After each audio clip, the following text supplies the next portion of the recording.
Oke, baik. Assalamualaikum warahmatullahi wabarakatuh. Waalaikumsalam. Oke, hari ini kita akan membahas materi kita yang sempat tertunda ya terkait pengantar teknik industri untuk materi perancangan dan pengembangan produk. Oke, jadi nanti hari ini saya akan satu materi, kemudian pertemuan selanjutnya baru akan saya double materi yang kemarin sempat saya tidak masuk ya satu pertemuan.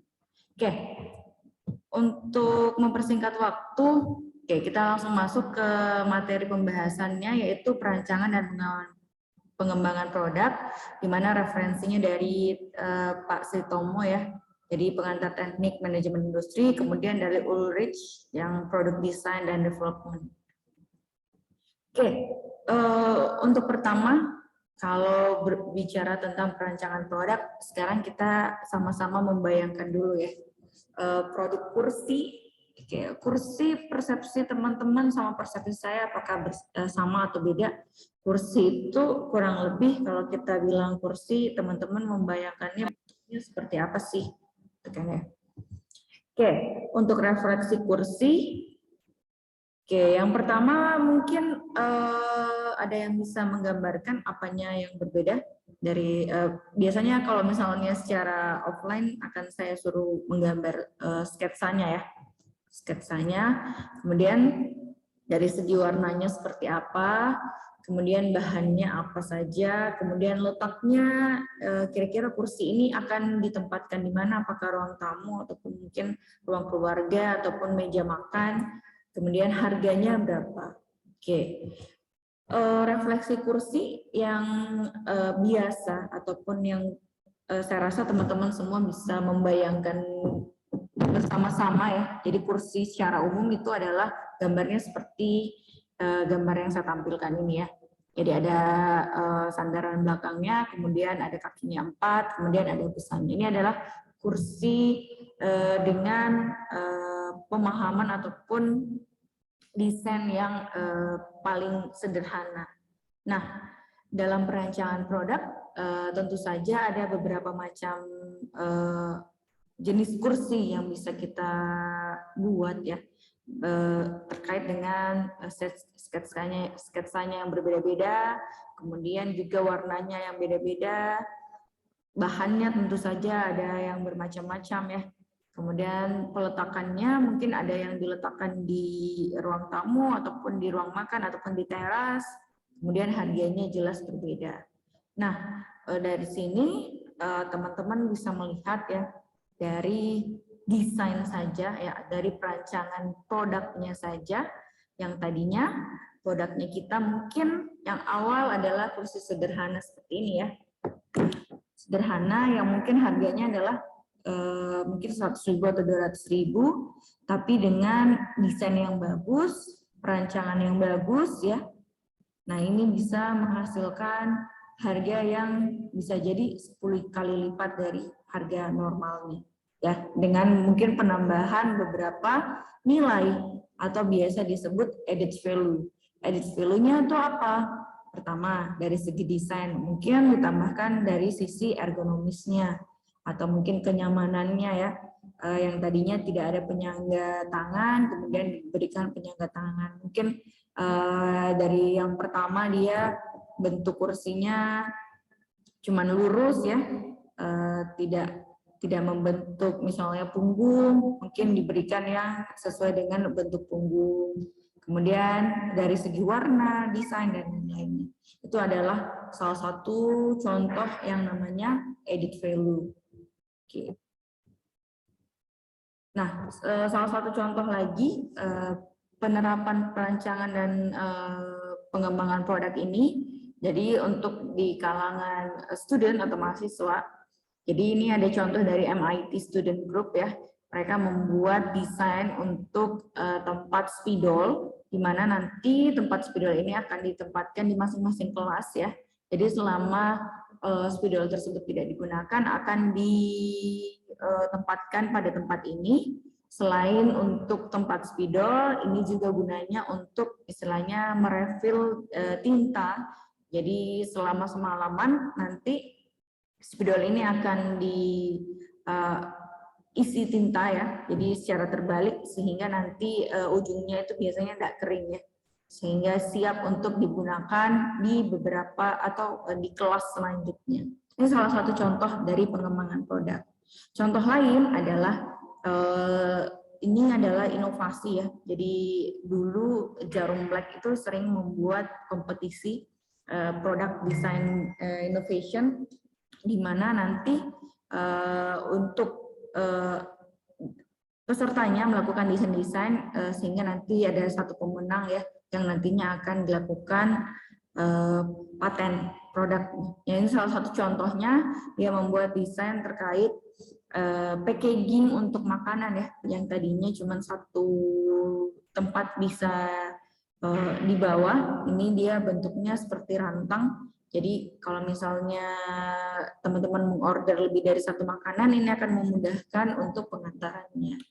Nah, bentuknya nanti akan dipatenkan seperti ini ya. Jadi nanti kalau misalnya ada beberapa restoran yang ingin menggunakan packaging dari si pemenang Jarum Black ini, nanti akan membayarkan royalti. Sehingga produknya ini bisa diproduksi massal. Seperti itu. Nah, contoh lainnya lagi, kalau masalah produk, ini adalah produk Rinso ya. Jadi Rinso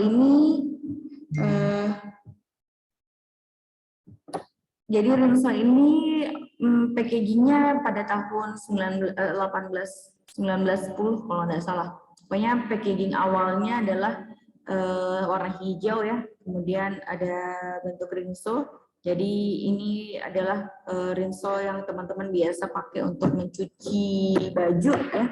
Kemudian seiring perkembangannya waktu, dia melakukan namanya inovasi terkait produk yang tadinya biasa saja butirannya putih, kemudian ada inovasi, ada yang namanya butiran biru, blue rinso ini ya, yang tentu saja dari packagingnya nanti jelas ya, ada new improvement. Oke. Kemudian seiring berjalannya waktu juga dilakukan inovasi terkait penambahan dari pewangian ataupun pengharum ya. Jadi selain sebagai mesin sabun cuci juga sebagai pewangi, jadi sekaligus dalam satu produk. Nah, inovasi ini yang biasa disebut sebagai portofolio produk. Oke, jadi setiap produk itu akan harus selalu melakukan inovasi ya untuk memenuhi kebutuhan dari customer-nya sehingga dia bisa bersaing di pasar. Nah, contoh lain adalah, nah, kenapa kok Rinso itu misalnya tidak satu macam aja sih, kenapa kok Rinso mesti macam-macam sampai misalnya teman-teman biasa dititipin mungkin orang tua sampai bingung Rinso yang seperti apa gitu kan ya. Nah, jadi kalau dalam segi fresh product ya, atau misalnya produk yang customer goods yang sering digunakan dalam sehari-hari, itu memang dia biasanya inovasinya cenderung lebih cepat ya dari produk-produk yang lainnya. Contohnya ini Rinso, dia juga membuat produk yang untuk mesin cuci, kemudian ada yang anti noda, ada yang khusus warna, kemudian ada yang plus pewangi ya, sama kolaborasi sama Multo, kemudian ada yang dalam bentuk juga sabun cair. Bahkan sekarang ada juga yang dalam bentuk ini nih, pertama dia brandingnya adalah pertama di Indonesia, dia sudah anti noda plus pewangi juga, tapi ada plusnya lagi, dia plastiknya bisa didaur ulang. Nah, kenapa kok semua dijual bersamaan? Nah, ini untuk memenuhi kebutuhan customer yang berbeda-beda. Ada yang sukanya pakai sabun cair, ada yang sukanya pakai mesin cuci, atau mungkin yang tidak punya mesin cuci dia pengen lebih hemat ya sekaligus pewangi bisa pakai Molto. Atau mungkin yang khusus untuk pekerja yang misalnya ataupun orang-orang yang kegiatannya di luar butuh yang anti noda itu bisa khususnya. Ataupun mungkin orang-orang yang sudah karena kita sudah di zaman berkembang ya. Jadi salah satu tantangan di masa sekarang ini adalah bagaimana kita melakukan ataupun menggunakan produk-produk yang bisa didaur ulang sehingga nanti sampahnya juga tidak menumpuk ya. Kalau misalnya teman-teman bayangkan ketika misalnya pakai produk yang misalnya dia, kalau misalnya teman-teman main di pantai saja, saya yakin 1 atau 2 orang pasti menemukan yang namanya sampah mie instan ya, mie instan. Kalau misalnya teman-teman lihat 1 orang aja dalam 1 hari misalnya mengkonsumsi 1 mie instan, kalau misalnya dalam 30 hari berapa mie instan berapa sampah yang digunakan, apalagi sampah plastik kayak mie instan itu susah terurai ya. Nah, jadi selain untuk keperluan, mungkin teman-teman sudah mulai bisa bijak menentukan produk mana sih yang teman-teman bisa gunakan. Mungkin bisa, memang biasanya yang lebih ramah lingkungan itu biasanya harganya jauh lebih mahal. Cuman untuk efek kedepannya akan lebih bermanfaat bagi kita. Itu juga bisa mendorong inovasi produknya. Ketika misalnya dari sekian banyak produk yang ditawarkan, ternyata orang-orang sudah sadar terhadap pengaruh lingkungan ya, ataupun keberlangsungan lingkungan kita, dan lebih memilih produk-produk yang bisa didaur ulang, maka nanti inovasi juga akan merujuk ke situ. Jadi semua inovasi nanti akan melek kesadaran lingkungan. Kalau memang didorong dari customer yang misalnya sudah pinter dan sudah bisa memilih produk yang sesuai dengan masa yang sekarang ini ya. Oke, selain itu kalau misalnya produk dalam segi inovasi teknologi itu biasanya memang agak cenderung lambat ya pergerakannya. Kalau ini adalah contoh untuk pergerakan telepon seluler atau handphone ya. Jadi telepon genggam. Jadi pada tahun 1982 ini ada Mobira Senator. Jadi ini beratnya 22 pound ya. Kemudian beralih ke Motorola. Kemudian udah lebih kecil lagi ya kemudian dengan model flip ya. Kemudian beralih ke Nokia. Kemudian ada BlackBerry yang pakai inovasi keyboard QWERTY ya. Kemudian ada Motorola, ini sudah istilahnya udah berwarna ya. Kemudian ada Palm Treo, kemudian 2007 yang sangat menggemparkan di dunia istilahnya teknologi, yaitu iPhone ya. Jadi telepon genggam yang layar sentuh pertama tahun 2007, kemudian berkembang sampai sekarang. Nah, iPhone pun ataupun misalnya telepon seluler pun juga sama. Kenapa kok iPhone mengeluarkan berbagai macam seri itu untuk memenuhi kebutuhan customer ya. Dari iPhone SE, kemudian iPhone 11, iPhone 12, sampai yang terbaru sekarang iPhone 13 Pro. Tentu saja dengan harga yang beragam ya, sesuai dengan inovasi ataupun aplikasi yang ditawarkan. Misalnya kameranya lebih bagus ataupun prosesornya lebih cepat, ya seperti itu. Oke, jadi sebenarnya apa sih peran desain produk? Nah, kalau dalam segi peran desain produk sebenarnya adalah dalam lingkup teknik industri, desain produk itu adalah penentu pertama. Jadi bagaimana kita menerjemahkan keinginan customer sehingga bisa membentuk produk yang sejalan dengan keinginan customer tersebut. Jadi kita bisa menjawab dari istilahnya kebutuhan dari customer tersebut. Jadi itu adalah awal dari segala proses dalam sistem produksi. Contohnya seperti ini ya. Jadi ini adalah contoh ketika produk dilakukan tanpa inovasi. Misalnya teman-teman membuat sebuah ayam, misalnya bisnis ayam. Jadi pas pertama ini adalah masa introduction, jadi promosi pengenalan pertama ya. Mungkin semakin dikenal sama orang, semakin berkembang ya. Kemudian masuk ke dalam maturity, ini adalah proses di mana teman-teman sudah memiliki loyal customer sendiri atau peminat tersendiri dalam misalnya di bisnis tersebut, tapi di mana-mana dalam siklus bisnis pasti akan siklusnya akan turun. Di mana nanti di sini akan orang-orang udah mulai bosan mungkin dan mungkin ada produk yang baru sehingga nanti akan sepi pengunjung. Nah, berbeda kalau misalnya teman-teman melakukan yang namanya inovasi nih. Kalau misalnya dalam proses inovasi kita ingin meng-cut atau misalnya mempersempit kurva ketika dia landai ya. Atau misalnya ketika dia turun. Kita mempersempit kurva penurunan dengan ini. Jadi ketika misalnya dia di proses maternity atau di proses kita sudah punya pelanggan setia, pelanggan tetap, itu kita harus sudah melakukan inovasi sehingga orang ketika misalnya sudah mulai bosan kita meluncurkan produk baru sehingga proses bisnis kita bisa berjalan lebih istilahnya secara berkesinambungan ya. Oke, bagaimana cara meminimalkan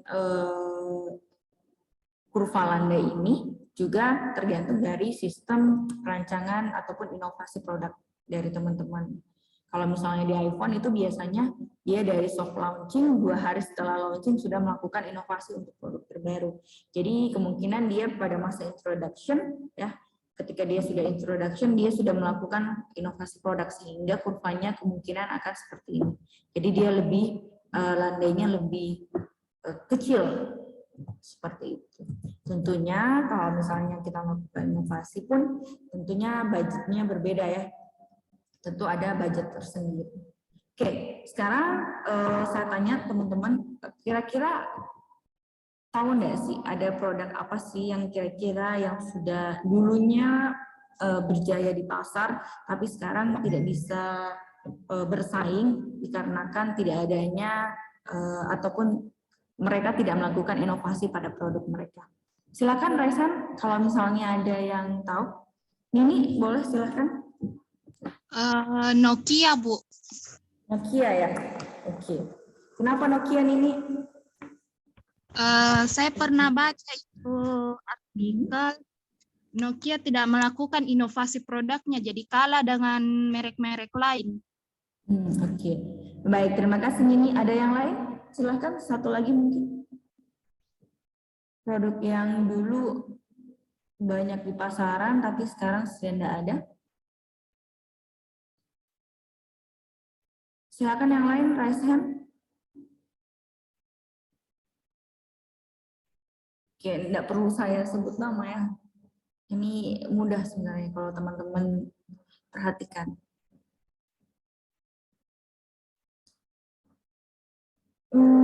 Zaki, ada Zaki? Ya, Bu. Oke, silakan Zaki.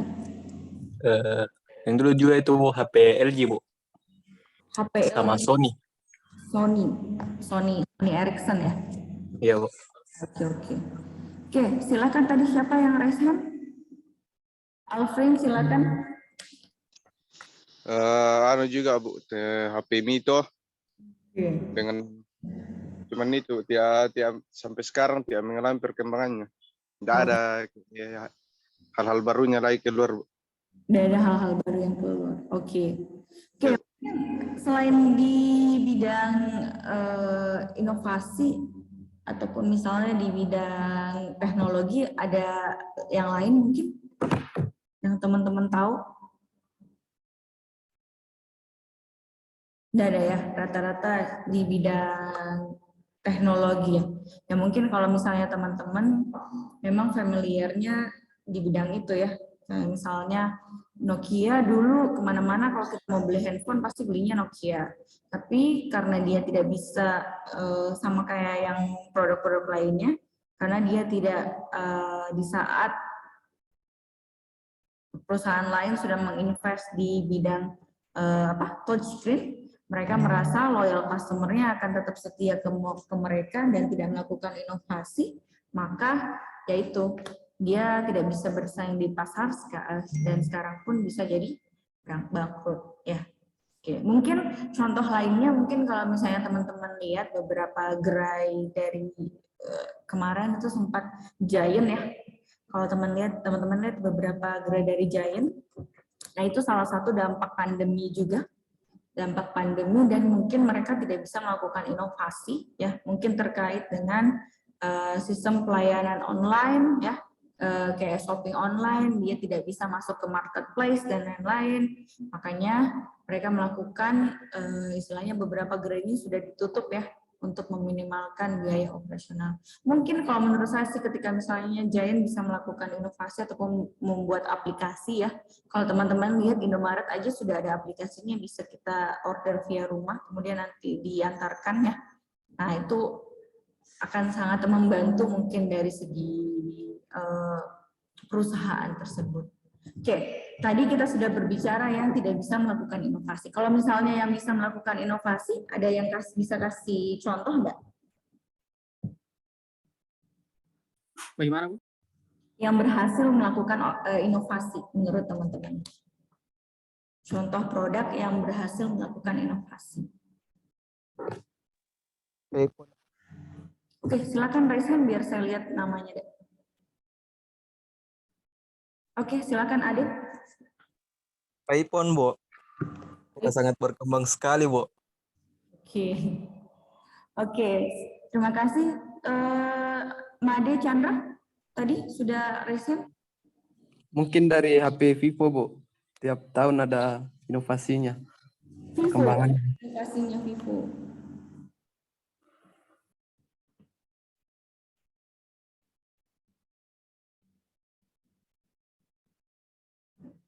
Oke ya, jadi ya Yasir, silahkan Yasir. Itu Bu, mulai dari tabung sampai yang transparan. Apa itu? Mereknya apa ya? Aku lupa Ibu, merek. Sorry, saya tidak begitu jelas. Apa?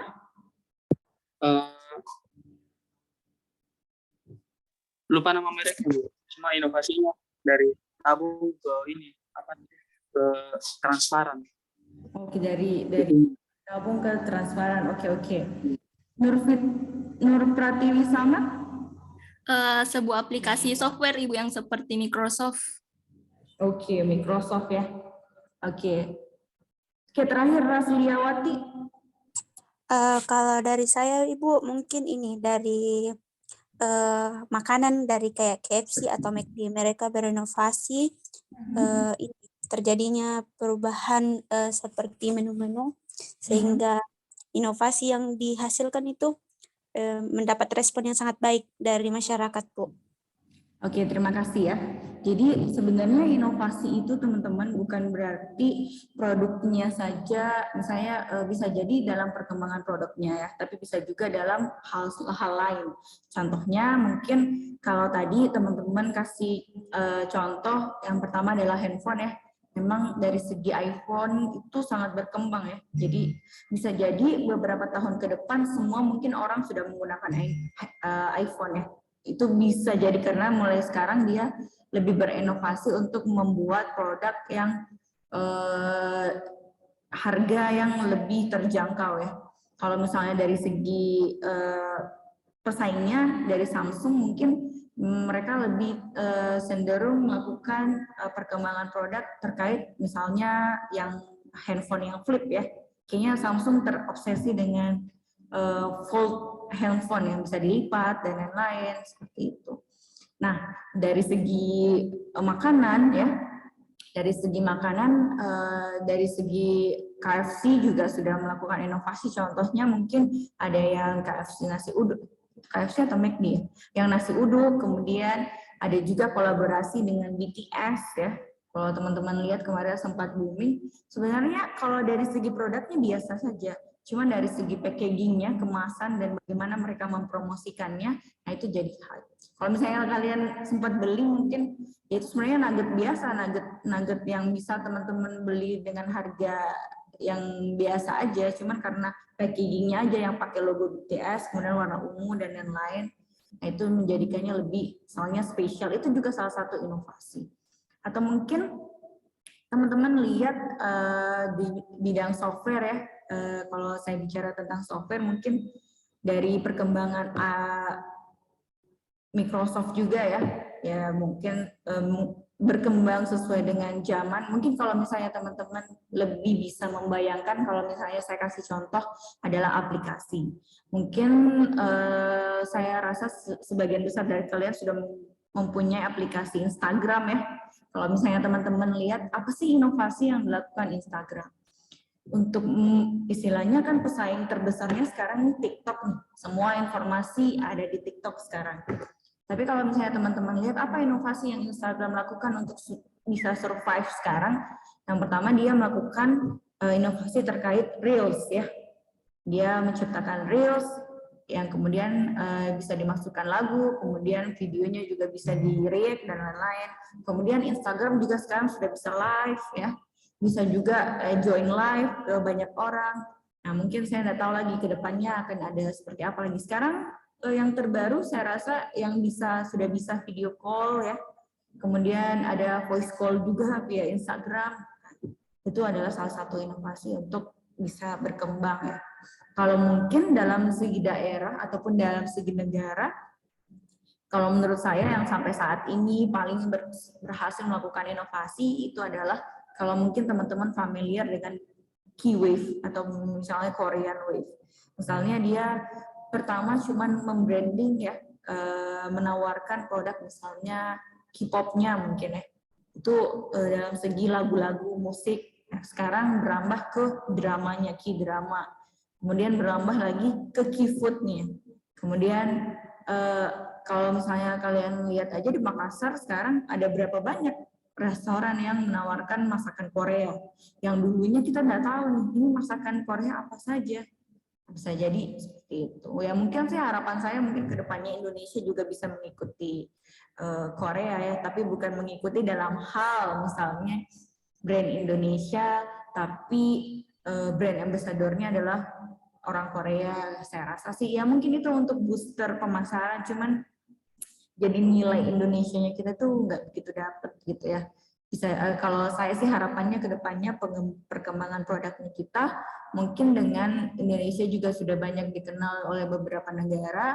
Kalau misalnya teman-teman lihat di YouTube juga mungkin beberapa restoran restoran Indonesia sudah ada di Korea. Nah itu bisa jadi juga mungkin kita bisa menjual makanan-makanan kita sebagai inovasi dan produk, mungkin seperti rendang yang notabene nomor 1 makanan terenak di dunia, tapi kita tidak bisa memasarkannya di mancanegara, itu kan sayang banget.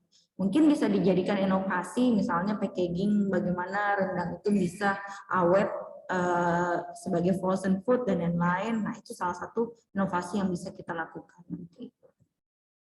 Nah dari semua itu bagaimana sih sebenarnya produk yang baik? Kalau misalnya teman-teman lihat, ini saya contohkan ya. Contohnya adalah bagaimana sih HP yang bagus? Mungkin ada yang bisa ngasih info yang kayak gimana sih HP yang dikatakan HP bagus?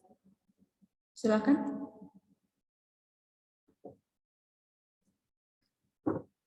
Oke, silakan. Ainul. Ya Bu, menurut saya HP yang bagus itu kita melihat dari segi RAM atau ROM-nya Bu. RAM atau penyimpanan, storage. Dari segi kamera, dari segi layarnya juga Bu. Layar juga, oke. Oke ya. Jadi terima kasih Ainul. Jadi benar ya. Yang pertama mungkin kita lihat dari segi kamera. Kemudian ada baterai. Kemudian ada mungkin prosesornya dia cepat atau enggak, gitu, atau terbaru atau enggak gitu ya. Kemudian penyimpanannya banyak atau tidak. Kemudian dari sisi display itu layarnya besar atau enggak. Kemudian memori. Kemudian apakah dia pakai dual card atau tidak. Nah, ini adalah salah satu ilustrasi bagaimana sih HP yang bagus. Nah, pertanyaannya sekarang, apakah semua hal-hal yang dikatakan tadi itu harus terpenuhi atau misalnya harus maksimal semuanya? Kalau kayak gitu jawabannya adalah tidak ya. Jadi dalam perancangan produk kita harus tahu dulu nih siapa sasaran produknya kita, ke siapa kita akan menjual produk ini. Contohnya kalau misalnya kita mau menjual produk handphone ini ke lansia ya, atau misalnya orang-orang yang sudah lanjut usia, mungkin nenek, kakek kalian gitu ya. Kira-kira HP yang seperti apa sih yang dibutuhkan? Apakah membutuhkan kamera yang bagus? Tidak, Ibu. Tidak, Bu. Tidak, Bu. Tidak, Bu. Tidak ya, tidak. Apakah baterai? Baterai, Bu. Baterai ya, mungkin butuh video call ataupun sama cucunya mungkin ya, ataupun mungkin dia malas ataupun mungkin merasa ribet kalau harus selalu mengecas seperti itu ya. Prosesor butuh yang terbaru? Tidak, Ibu. Tidak, ya. Oke. Nggak harus, Ibu. Tidak harus, benar. Kemudian storage, penyimpanan, apakah butuh yang banyak? Tidak harus, Ibu. Tidak harus. Oke. Display mungkin butuh yang agak besar ya.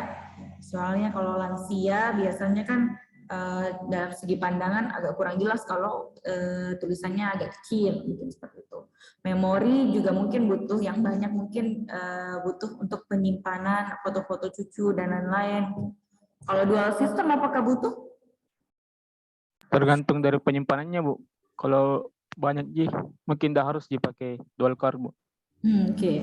Tapi kalau menurut saya agak ribet ya sebenarnya untuk dual card untuk lansia. Misalnya untuk kebutuhan mereka kan butuh satu nomor aja, nggak butuh bermacam-macam nomor. Mungkin nomor pun mungkin mereka sudah jarang bisa hafal gitu ya. Oke. Jadi mungkin lebih fokus ke memorinya saja.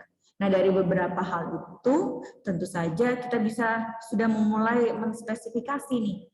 Untuk lansia, sebenarnya dibutuhkan yang kayak gimana sih?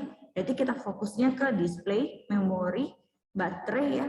Kemudian prosesornya yang sedang-sedang aja, storage-nya sedang-sedang, kameranya juga yang sedang. Nah, itu juga akan berpengaruh ke biaya. Karena kita tidak menggunakan semuanya dalam segi misalnya kualitas yang oke ya atau yang terbaru, maka biaya dalam pembuatan produk itu juga bisa diminimalkan. Nah, hal ini yang disebut dengan identification of customer need. Berarti kita harus mengidentifikasi apa sih sebenarnya yang dibutuhkan dari customer tersebut untuk melihat technical spesifikasinya. Dari sini nanti teman-teman melakukan perancangan produk sebenarnya yang bagaimana yang paling sesuai dengan kebutuhan dari customer. Nah, tadi kita sudah belajar ya, apa sih yang namanya produk, apa sih yang namanya nilai. Mungkin teman-teman masih ada yang bingung ya. Kalau misalnya inti dari manfaat dari fungsional atau core customer value atau inti utama dari produk tersebut, kalau misalnya ini akan lebih mudah kalau saya jelaskan tentang handphone ya. Fungsi utama handphone itu apa sih? Paling sekedar nelpon ataupun mengirimkan pesan ya.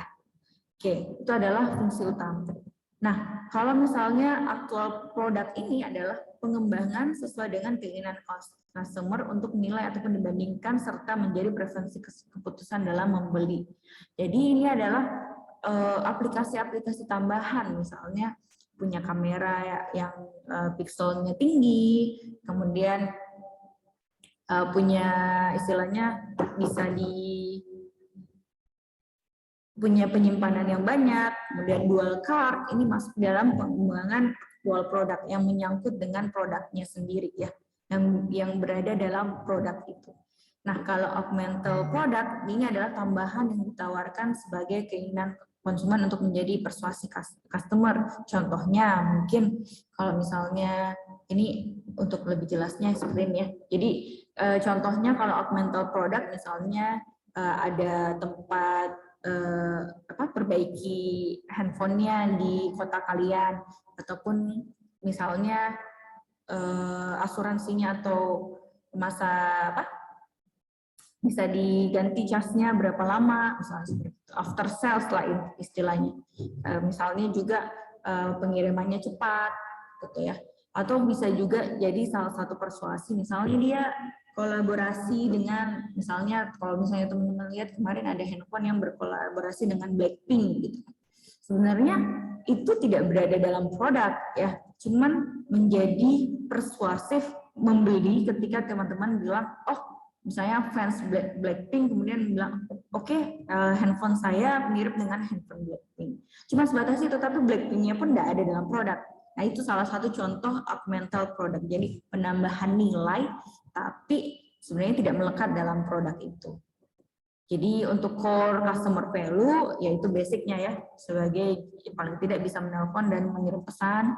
Kemudian basic needs-nya, ya penambahan seperti storage dan lain-lain yang tadi. Nah, ada juga augmented benefit dan potential benefit. Nah, itu augmented benefit dan potential benefit ini yang menarik pengunjung untuk membeli, istilahnya mungkin dalam sisi promosi dan lain-lain, itu bisa masuk ke situ. Nah, untuk produk sendiri, apa sih yang namanya produk?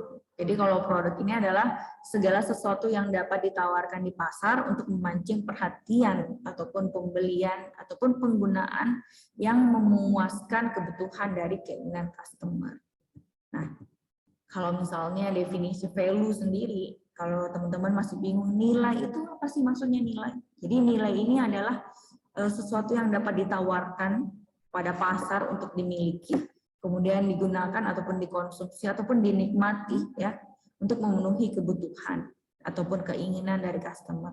Nah, nilai ini juga bermanfaat untuk dalam segi pertukaran yang bukan hanya dalam produk tapi jasa juga ada nilainya. Nah, bagaimana menilai value ini? Bisa jadi juga terkait persepsi consumer layak atau pantas atau tidaknya terkait dengan biaya. Misalnya teman-teman membeli sepatu nih. Sepatu mungkin yang brandnya Nike. Apakah dengan Nike harga misalnya 3 juta dengan komposisi misalnya dia bawahnya sole-nya tipis, nah apakah itu sesuai dengan yang kalian bayarkan atau tidak? Nah, itu salah satu contoh melihat nilai ini sesuai dengan yang diterima sama masyarakat atau tidak. Jadi untuk nilai sendiri ini adalah rasio antara apa yang diperoleh oleh pelanggan dibandingkan dengan apa yang diberikan sama pelanggan. Nah, untuk model matematisnya, jadi ada benefit dibagi dengan cost, jadi manfaat dibanding dengan harganya. Benefit di sini bisa jadi dalam fungsional benefit, dalam segi fungsinya kita dapat manfaatnya, dalam segi emotional benefit juga bisa dapat manfaat. Contohnya apa emotional benefit? Misalnya kalian bangga pakai handphone yang dipakai sama Blackpink juga, itu adalah emotional benefit. Contohnya juga untuk cost di sini ada yang monetary cost, ada time cost, energy cost, physical cost, ditambah dengan resikonya. Untuk produk sendiri, jadi dalam melakukan perancangan produk, ada beberapa hal yang harus diperhatikan ya. Yang pertama adalah bill of material product adalah struktur produk. Jadi ini contohnya adalah ketika misalnya membuat papan skateboard ya. Jadi untuk membuat satu unit papan skateboard, berapa sih mur atau baut yang digunakan atau berapa sih papan yang harus dibutuhkan. Itu nanti didetailkan dalam bill of material. Bisa juga menggunakan explode diagram, tapi di sini kita tidak bisa melihat berapa material yang dibutuhkan. Jadi dia cuma bisa menggambarkan produk tersebut terdiri dari elemen apa saja, jadi material apa saja. Nah, kemudian nanti bisa dilakukan matriks kebutuhan. Kita harus menganalisis bagaimana sih kebutuhan dari masyarakat ataupun kebutuhan dari customer dengan apa istilahnya teknologi yang kita punya. Jangan sampai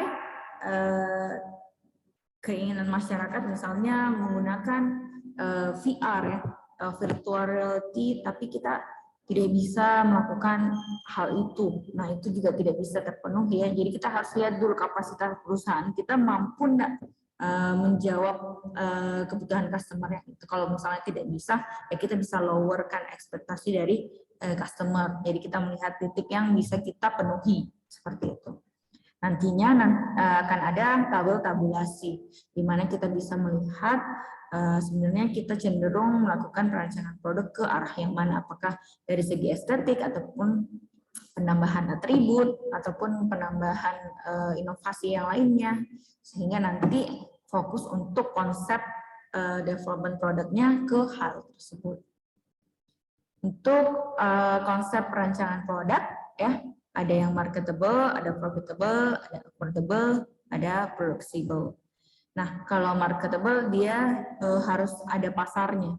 Jangan sampai kita melakukan misalnya melakukan perancangan produk. Produk seperti apa? Pengen kursi yang tumpuannya cuma 1 tiang misalnya seperti itu. Nah, itu kan cenderung berbahaya ya. Pas kita pasarkan, ada enggak kira-kira orang yang mau membeli? Kalau misalnya tidak ada yang membeli, ya untuk apa kita lakukan perancangan produk seperti itu? Contohnya seperti itu. Jadi kita harus pastikan dulu pasarnya ada.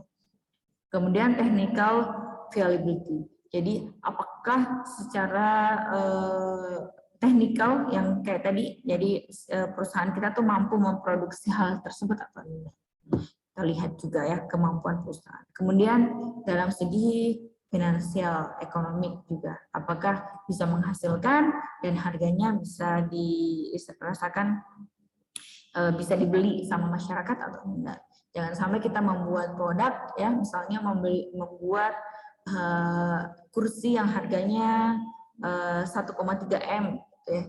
Padahal kursinya biasa aja, itu kan dirasakan tidak affordable ya. Satu kursi harganya 1,3 M.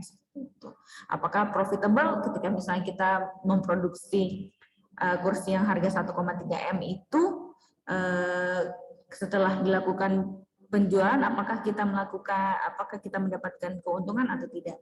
Jangan sampai setelah kita sudah selesai produksi, tapi keuntungan yang kita dapatkan tidak sebanding dengan apa yang kita keluarkan. Itu juga harus diperhatikan dalam perancangan produk.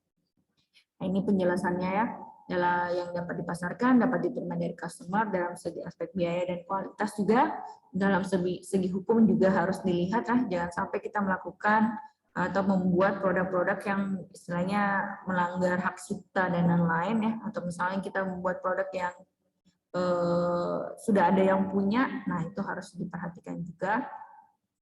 Untuk produk yang mampu diproduksi, jadi dari selain dalam sisi teknologi proses produksinya, bisa juga dilihat dalam segi aspek logistiknya, apakah kita misalnya materialnya bisa didapatkan dengan mudah, atau misalnya pemasarannya bisa kita lakukan dengan mudah atau tidak. Untuk dalam aspek affordable ini, modalnya kita cukup enggak, kemudian alirannya ya, apakah aliran finansialnya itu bisa kita dapatkan atau enggak. Kemudian untuk segi keuntungan ya jelas tadi, apakah kita bisa dapatkan payback period, break even point. Break even point itu contohnya adalah ketika misalnya kalian memproduksi 50 sepatu ya. Kemudian kalau misalnya kalian menjual 30 sepatu, itu sudah harganya sesuai dengan modalnya kalian, sehingga nanti yang 20 sepatu itu adalah keuntungan. Jadi break even point adalah di mana kalian mendapatkan nilai ataupun hasil sesuai dengan modal yang kalian keluarkan. Itu contoh break even point secara sederhana.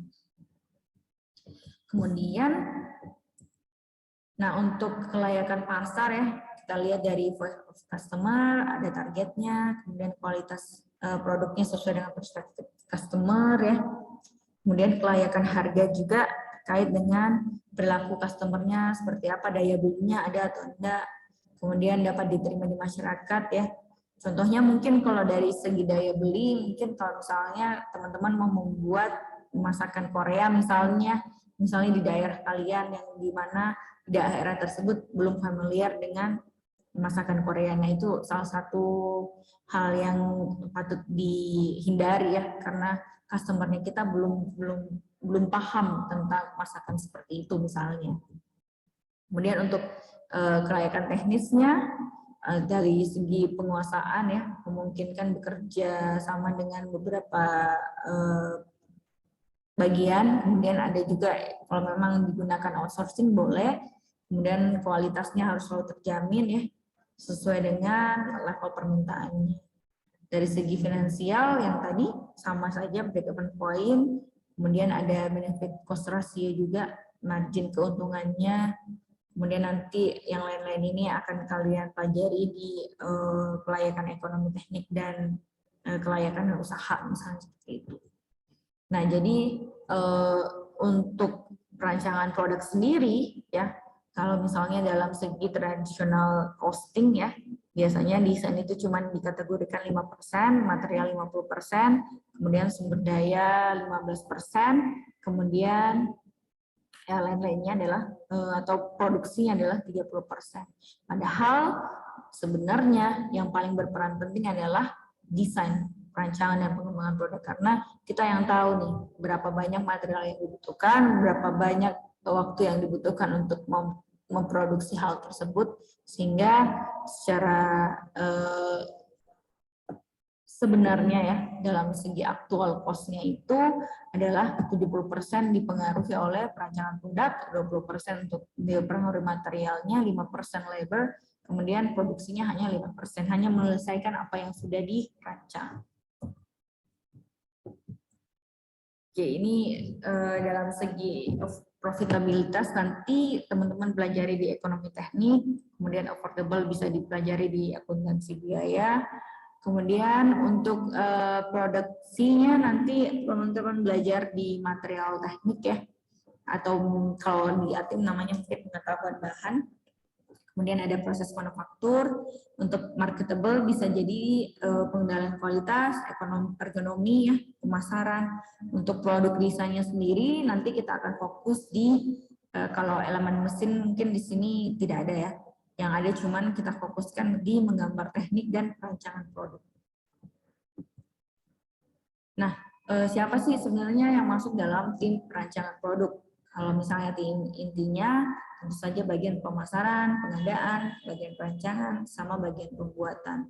Untuk tim pendukung bisa jadi dari ranah hukum ya, karena kita harus tahu juga bagaimana menentukan paten dan lain-lain. Kemudian dari segi konsultan, lembaga pemerintah, universitas juga terkait mungkin kerjasama dalam survei keinginan customer bisa juga seperti itu. Kemudian kelompok pencinta lingkungan. Kemudian untuk dari segi SNI ya, standarisasi produknya, lembaga perlindungan konsumen juga, apakah kalau misalnya apalagi kalau misalnya terkait barang-barang makanan ya, harus ada lembaga perlindungan customer, jangan sampai barang-barang yang kita produksi misalnya mengandung bahan-bahan yang tidak baik untuk tubuh, misalnya seperti itu. Nah, dalam perancangan produk ya, ada beberapa tahapan, yaitu yang pertama planning, kemudian kita melakukan konsep development, kemudian kita membuat level desain dari masing-masing, kemudian ada detail desainnya, kemudian testing ya, kemudian kita melakukan produksi. Jadi pada tahap perancangan ini kita mulai merumuskan dari strategi perusahaan dan mengembangkan teknologi yang bisa kita gunakan ya, sehingga nanti kita lihat dari peluang-peluang yang ada, kemudian dievaluasi, kemudian kita lihat dari segi sumber dayanya kita dan waktu, apakah mumpuni untuk dilakukan.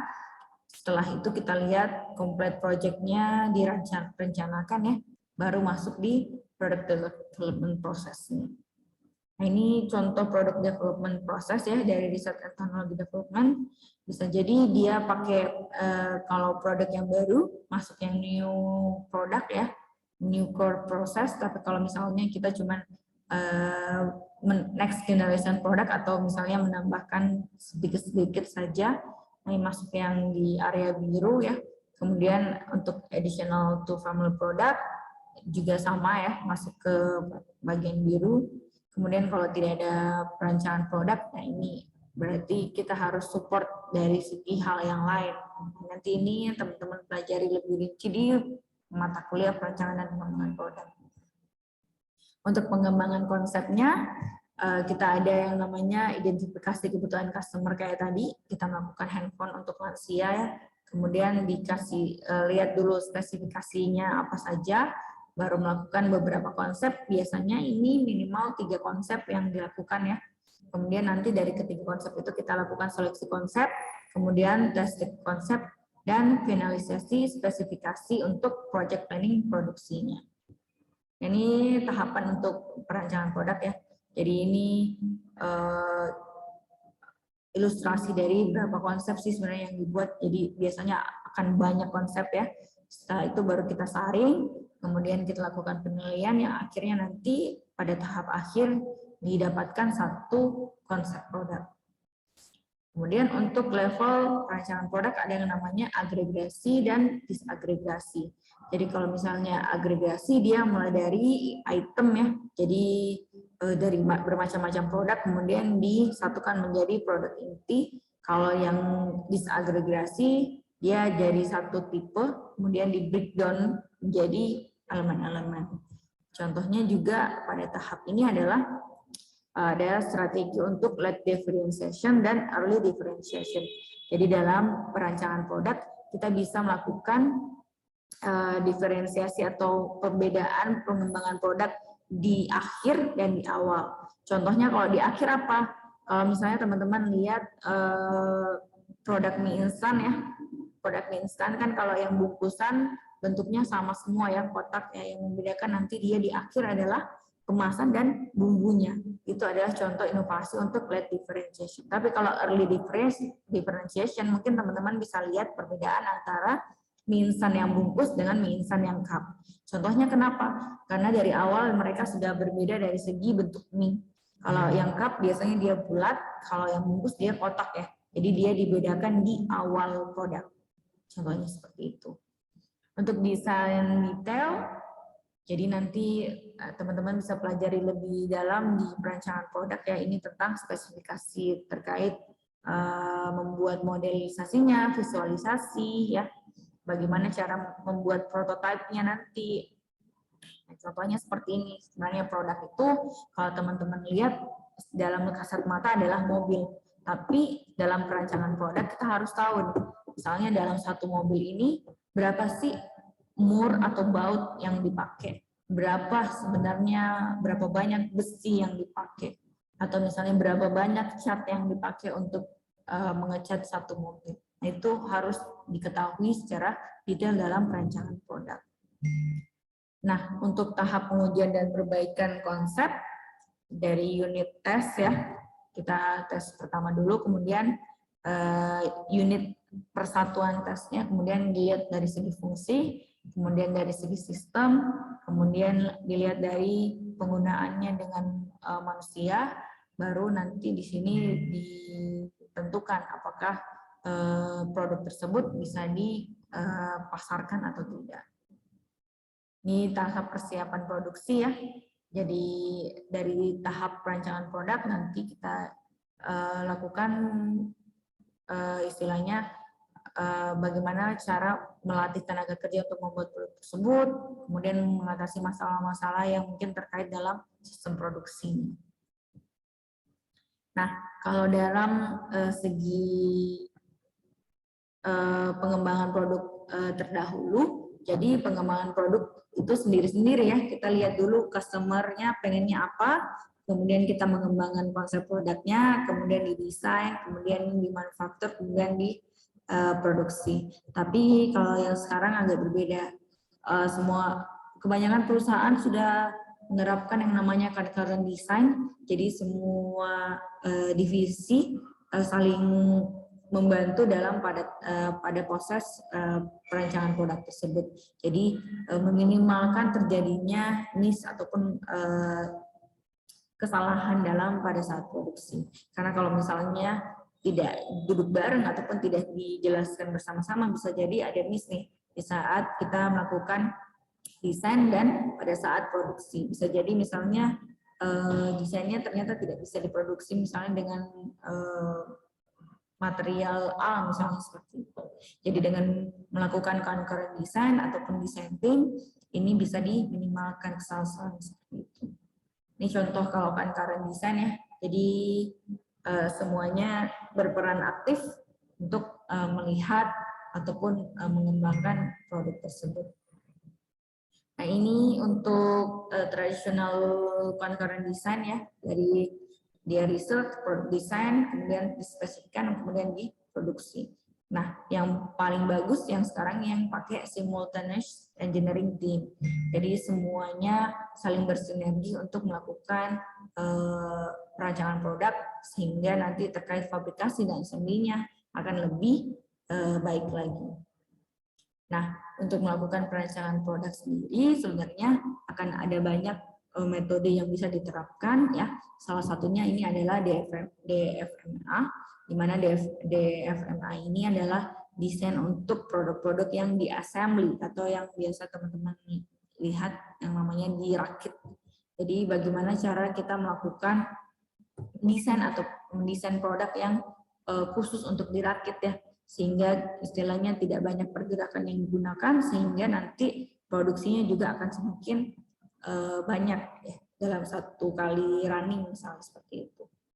Nah, ada juga yang desain ataupun perancangan produk berdasarkan dengan istilahnya meminimalkan terjadinya kecacatan produk. Itu bisa teman-teman pakai desain for Six Sigma. Jadi dia akan meminimalkan terjadinya kecacatan produk pada saat produksi. Ya, memang didesain untuk menghindari kecacatan. Kemudian ada juga yang terkait value analysis dan engineering. Jadi terkait bagaimana sih menciptakan nilai yang baik dalam suatu produk kita, itu bisa pakai seperti ini. Bisa juga pakai sistem engineering ya. Kalau sistem engineering itu dia sistemnya berkala, jadi setiap satu stage sudah selesai harus ada evaluasi. Jadi dari customer need, kemudian setiap problemnya, terus alternatif analisis alternatifnya apa saja, model sistemnya, terus integrasinya bagaimana, ketika launch system seperti apa, kemudian performance-nya seperti apa, sehingga menghasilkan produk dan prosesnya. Kemudian ada juga yang namanya Kansai Engineering, di mana kita istilahnya menggabungkan antara emotional emotion atau perasaan orang dan terkait dengan produknya kita. Jadi bagaimana kita memproduksi sesuatu berdasarkan perasaan manusia. Nah, nanti di sini ini bisa melihat ya. Jadi kalau misalnya mungkin dalam segi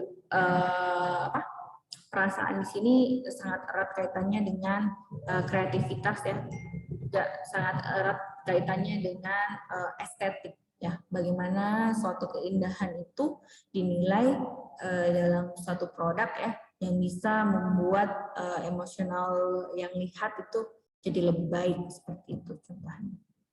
Kemudian ada juga yang dalam kaitannya ini metode TRIS ya.